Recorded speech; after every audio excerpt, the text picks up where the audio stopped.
Welcome back, everybody.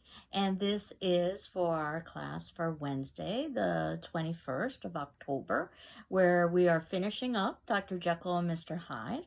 And I'm encouraging you to think about your first paper. In terms of Jekyll and Hyde, our journal number 3 on Jekyll and Hyde, is due today, the 21st, at midnight via PDF to my email, ruiz@gcc.mass.edu. However, if you need an extension, just feel free to ask me and I'll be happy to grant you one. And as you know, the journals are just informal responses to the readings that you've been doing, approximately a page or so, which you should have already done for Frankenstein and also for Edgar Allan Poe. So this would be journal number 3 on Dr. Jekyll and Mr. Hyde. And I'm hopeful that these informal journal responses, which I evaluate on a checkmark scale for content rather than for grammar or mechanics, can be useful to you when you are putting together a more formal analysis. And that would be your first paper. And according to our syllabus, paper number 1 is going to be due on the 2nd of November, which happens to be a Monday, also at midnight via PDF to my email address. And certainly you can hand in a paper early, and certainly if you need an extension, just ask me and I'll be happy to grant you an extension. The idea behind the first paper is that you would devote approximately 4 to 5 pages to a theme or element in one of the texts that we've examined. And in our last attendance question, I asked you to think a little bit about what you might want to write a paper about, to which I responded. And I indicated that for some of you that you might have been thinking about writing on too many texts because you want to be able to do a really thorough analysis of a particular element. That said, keep in mind that 4 to 5 pages is just a guesstimate. You can write less, you can write more, you can write as much as you need to write in order to defend your particular thesis. And Dracula is also an option for that first paper, but my suspicion is that we will not have gotten into enough of Dracula for you to feel comfortable to write a paper about it, though you certainly could. My suspicion is that most of you will choose either Frankenstein, or you will choose Edgar Allan Poe, or you will choose Dr. Jekyll and Mr. Hyde. And our first set of readings, which happen to be Stephen King and Lovecraft, they just help to establish some foundation about Gothic, so you could refer to them, but you really couldn't do a literary analysis about their particular text because they weren't writing fiction, which is what we've been examining thus far. And in terms of thinking about Dracula, Dracula is a long text, so I encourage you to begin that text early. We will do with Dracula what we also did with Frankenstein and talk a little bit about iconic video productions or iconic film productions, and that would probably be Bela Lugosi's 1930s version of Dracula, which helped to establish the popular icon of Dracula. That said, the text is very different from the film, and we've seen this before. It was definitely condensed. The text is too long to really fit into approximately an hour and 15 minutes, which is what the Bela Lugosi version is. And they've collapsed characters, and sometimes they've also collapsed names. But we've talked about changing names with Frankenstein. And if you can think of it as 2 different texts, it's probably more useful to you, though probably Dracula does a better job of following what we think of as the story of Dracula than Frankenstein, the film, does with following the text that Mary Shelley wrote. And Dracula also happens to fall when Halloween occurs, and that's very deliberate. Probably the vampire is one of the most iconic figures for Halloween. You'll notice that next week, not only do I have the beginning of Dracula scheduled, but also on Wednesday, the 28th, the last class that we would normally have if we were meeting in person before the actual Halloween itself is entitled the Halloween class, where there aren't any readings necessarily. I always try to do something a little bit special for Halloween and a little bit different. I obviously can't do it in person, so this will be the first time that I've done it on video rather than do it in a classroom, but I hope it's something that you find interesting and engaging. And then after that class, we will continue on with Dracula as well.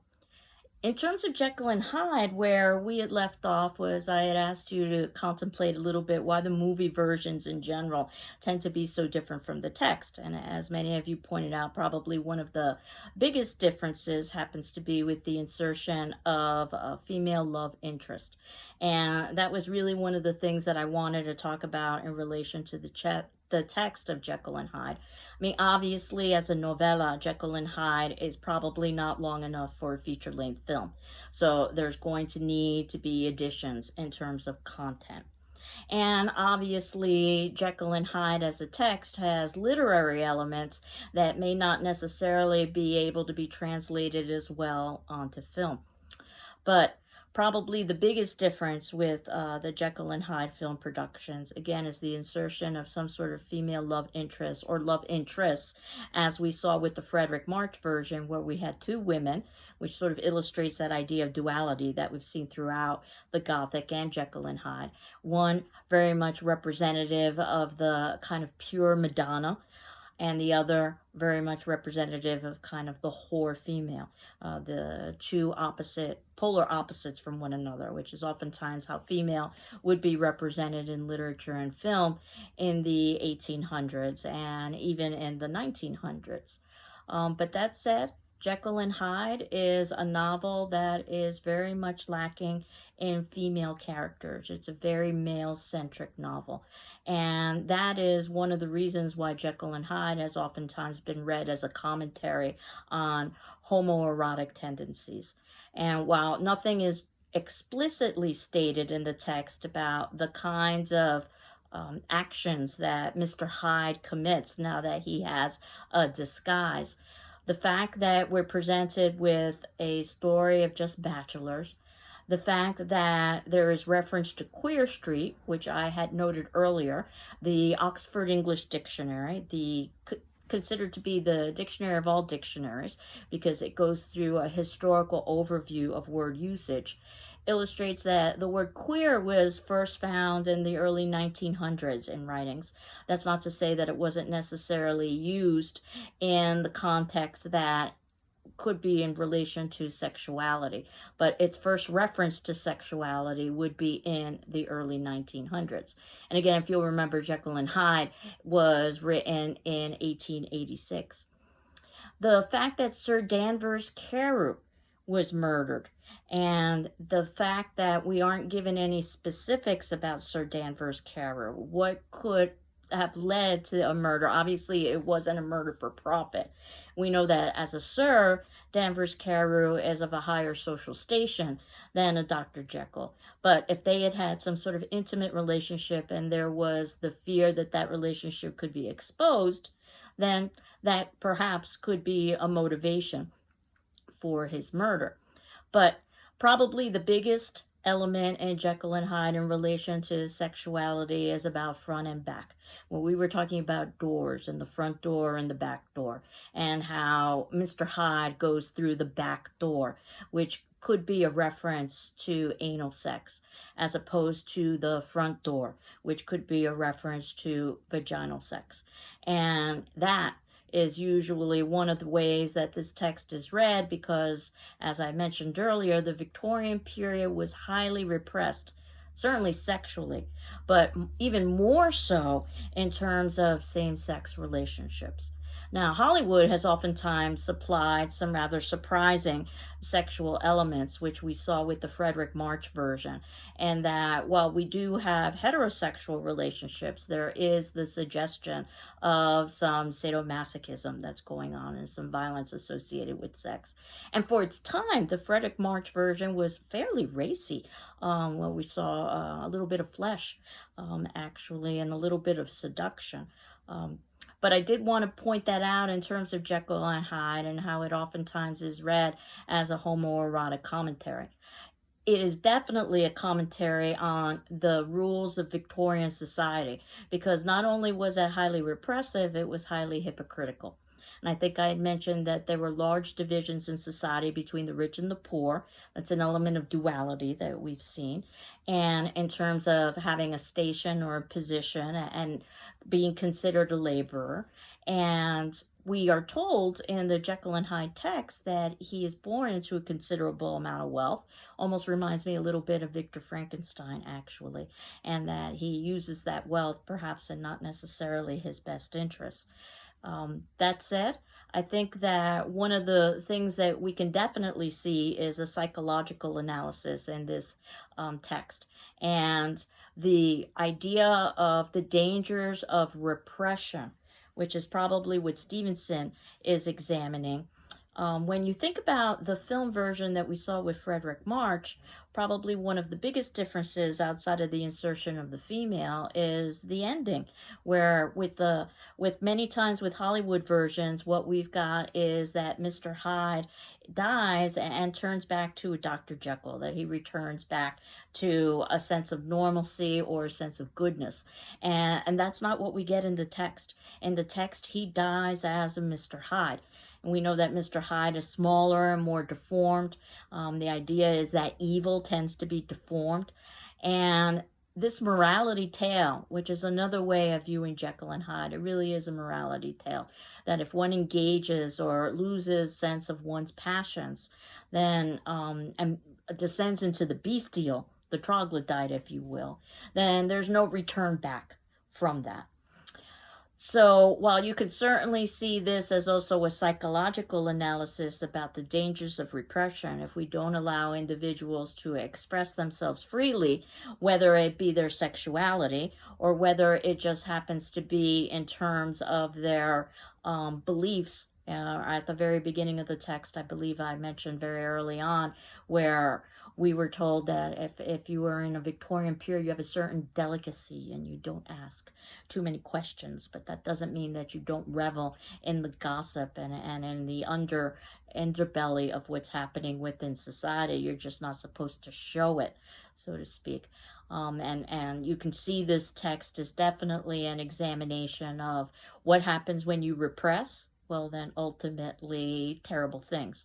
But also what happens when you allow your bestial to take over. Well, there is no possibility of returning back to the human.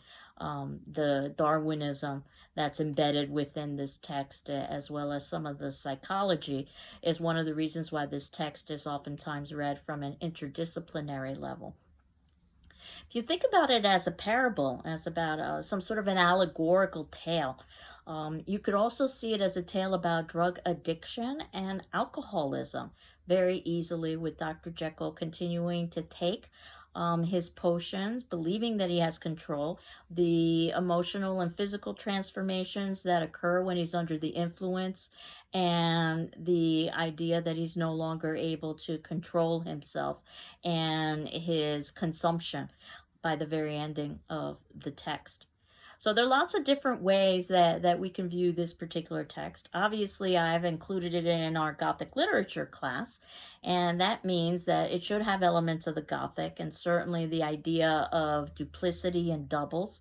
And as I believe the last video pointed out when it was talking about some bizarre facts about Dr. Jekyll and Mr. Hyde, it isn't necessarily as easy as saying that Dr. Jekyll is all good and Mr. Hyde is all bad, especially because Dr. Jekyll admits that he had wild youth, and also he has temptation that leads him to create a Mr. Hyde.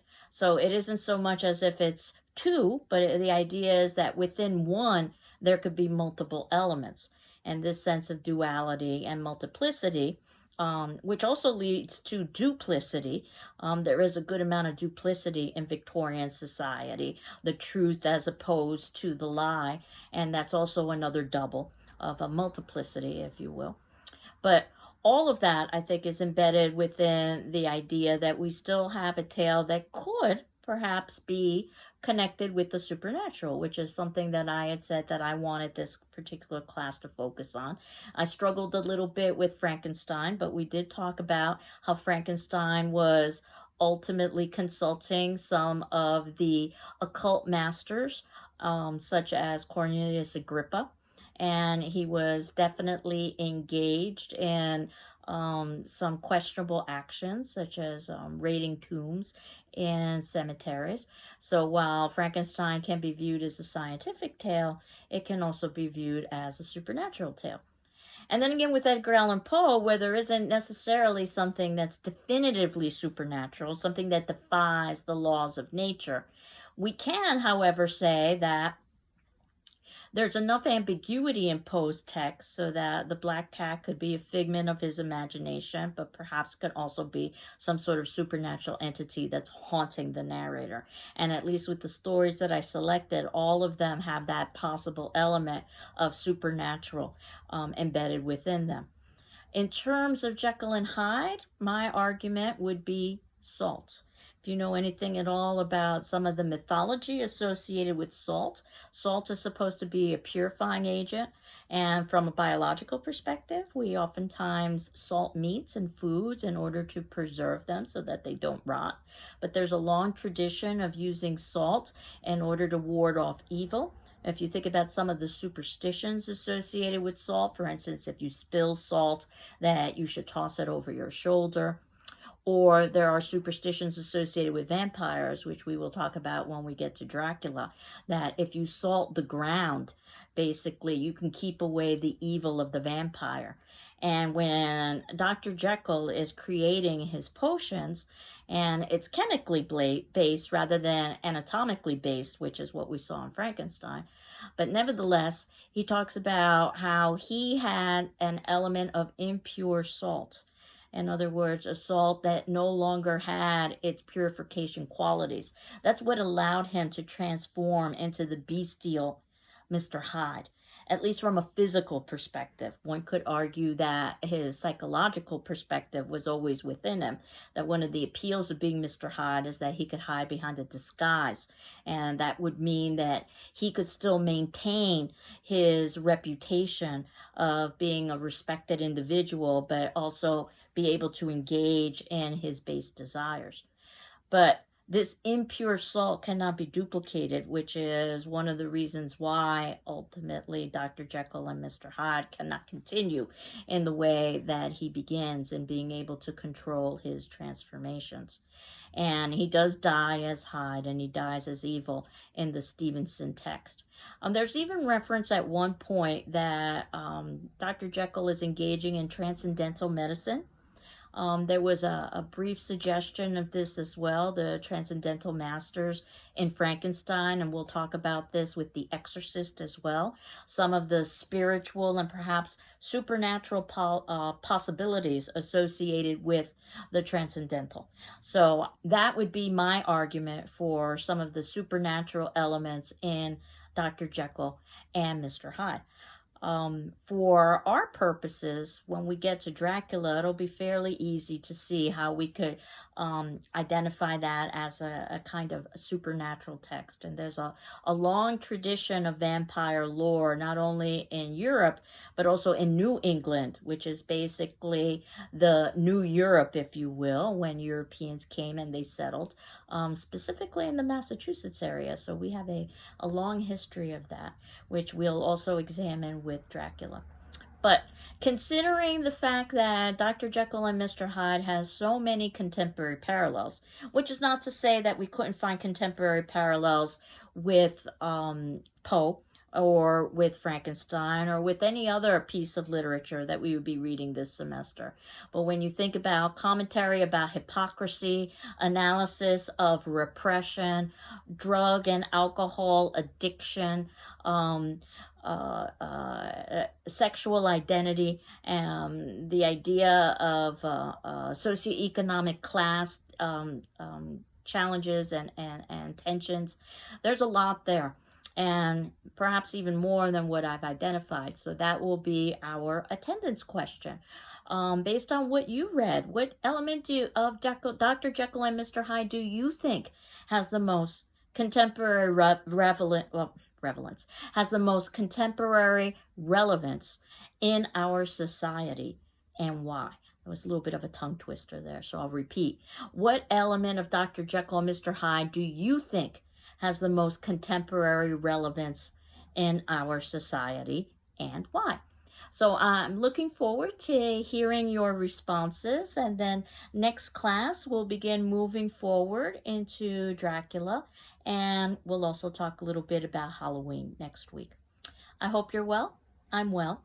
And I look forward to reading your responses. Take care. Bye bye.